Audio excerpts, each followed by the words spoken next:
এটা হচ্ছে ধনেপাতা পুদিনা ছোলার ডাল ভাজা দিয়ে নারকেল দিয়ে চাটনি বানিয়েছি, আর এটা ইডলি বানিয়েছি। সেম এরম বাইনে দেখাবো, আপনারা দেখতে থাকুন।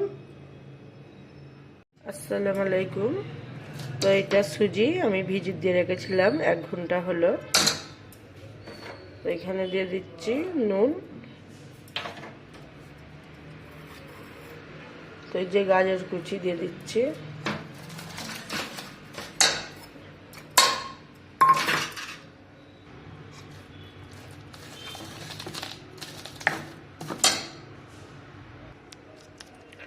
তো এটা ইনো দিয়ে দিচ্ছি।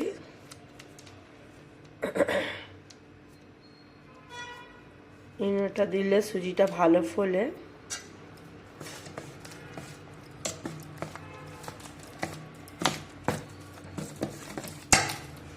তো সুজিটা রেডি। তো এখানে তেল আছে, এই যে বুরুষে করে তেলটা নিয়ে এগুলোকে বুইলে দিচ্ছি।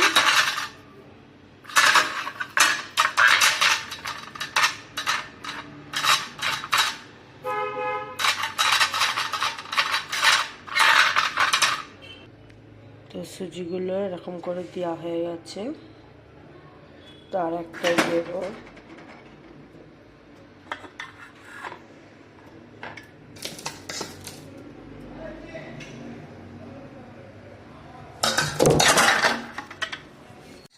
তো ফোনটা হাত থেকে ফসকে পড়ে যাচ্ছিল। তো এরকম করে পুরোটাই দিয়ে নেব। এটা হচ্ছে ইডলি কুকার, এতে পানি দিয়ে দিচ্ছি দেখুন অল্প করে। তো ইডলিগুলো আমার পুরো সাজানো হয়ে গেছে, দেখতেই পাচ্ছেন।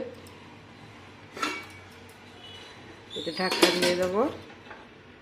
এইটা দিয়ে হাওয়া পাস হবে। তো আমি গ্যাসটা ধরে দিচ্ছি, 10 মিনিট টাইম লাগে হতে।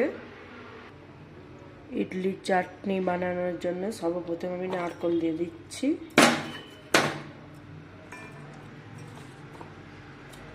একটা কাঁচা লঙ্কা দিয়ে দিচ্ছি, রসুন দিয়ে দিচ্ছি। তো এখানে পুদিনা ধনেপাতা আছে, এগুলো দিয়ে দেব। ছোলার ডাল ভাজা দিয়ে দিচ্ছি, দিয়ে এতে হাফ পিলা পানি দেব। পানি দিয়ে দিচ্ছি। এটা পিষে নিয়ে আসবো মেশিন থেকে। তো এটা পিষা হয়ে গেছে, এই যে।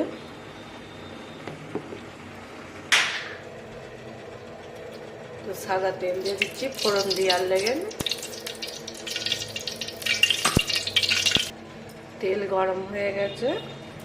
তো আমি কড়ি পাতাগুলো দিয়ে দিচ্ছি। কড়ি পাতাগুলো একটু ভিজে পানি দিয়ে ধুয়া হয়েছে, তাই জন্য ছিটকাবে।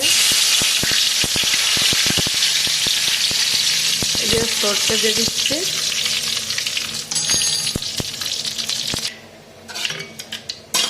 গ্যাসটা বন্ধ করে দিই।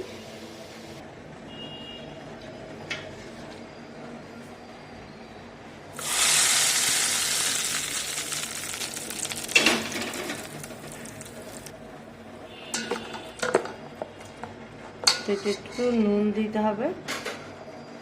তো অল্প একটু নুন দিয়ে দিচ্ছি চাটনিটায়।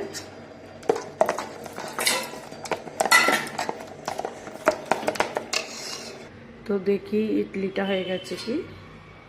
এই যে দেখুন হয়ে গেছে, গ্যাস অফ করে দিয়েছি। তো ইডলি রেডি। এবারে খাবার পালা। আপনাদের কেমন লাগলো কমেন্ট করে বলবেন। আপনাদের ভালো লাগলে লাইক কমেন্ট করবেন।